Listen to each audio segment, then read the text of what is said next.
you feel like yourself and you have an idea of who this self is. And that keeps getting reinforced all of the time. But you can also intellectually understand the emptiness of that. And you can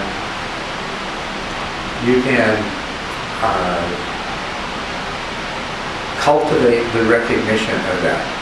And you can begin to be somewhat liberated through this conceptual and intellectual understanding of the emptiness of things and the emptiness of self.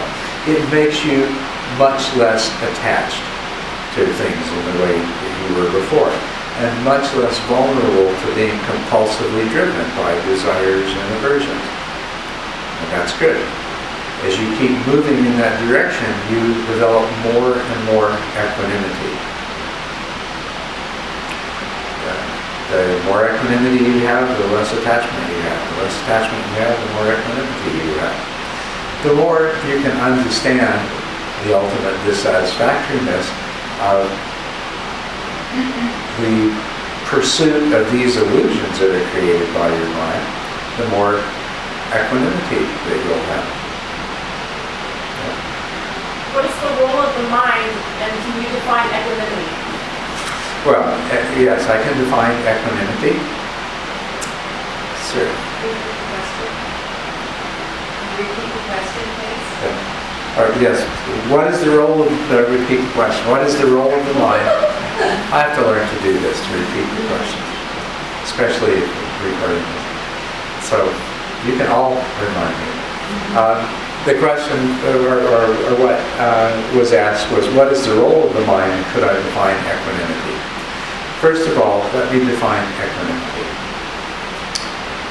Equanimity is the non-reactiveness. The experiences we have will always have some affective quality, some feeling quality. There'll be some element of pleasantness or unpleasantness, or perhaps neutrality. But this is inevitable.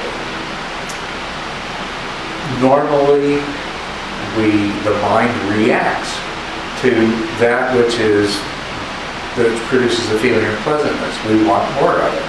We desire it. We are attached to it.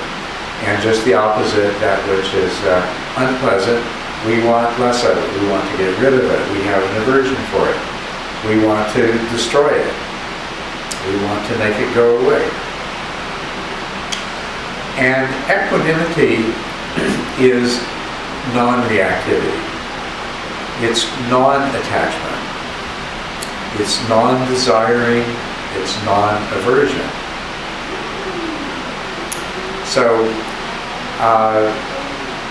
the less strongly your mind reacts to pleasurable experiences, it means you have more equanimity. The less strongly it reacts to unpleasant experiences, the more equanimity you have. It is acceptance. It is acceptance of what is. It doesn't mean that you can't recognize that things can be changed. It doesn't mean that you can't recognize that something that produces either pleasantness or unpleasantness would be better to have more of or have less of. But you are not coming from that place of attachment, desire, aversion. It's not coming from a place of craving. So that's what equanimity means. So as we develop more insight into the said that there's three characteristics of all the things that we experience: that they are impermanent, they are empty, selfless, and thirdly, that they are unsatisfying. And the more our insight into these three things deepens, the more equanimity we will experience.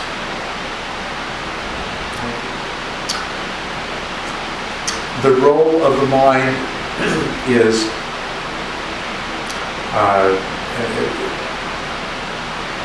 the role of the very same mind that's creating the illusions is that it has the capacity to penetrate those illusions. And the role of the mind is to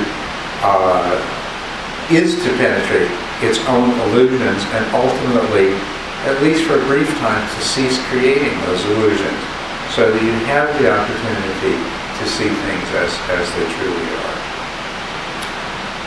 So we use the mind in this way. We train the mind in meditation, and we exercise the mind in the acquisition of wisdom, understanding, insight. And we also realize that whatever the mind does in any particular moment is the result of the past conditioning. And this is where the practice of virtue and the practice of what are called the perfections comes in.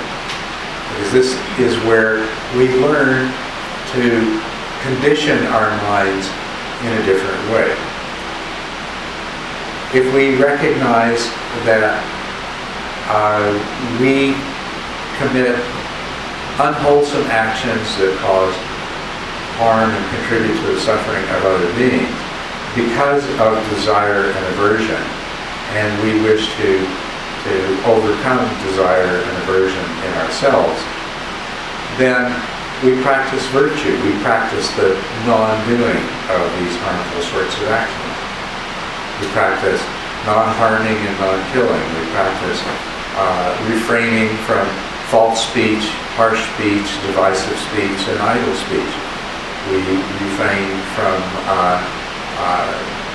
all the various sorts of unwholesome activity, whether it's sexual activity, stealing things, taking things that aren't ours, taking advantage of other people, so on and so forth. As we practice those restraints in our behavior, then they allow us to start modifying the nature of the way that our mind functions, and so that we have a mind. If we exercise this in the present, in the future, we have a mind that is not so compulsively controlled by those factors.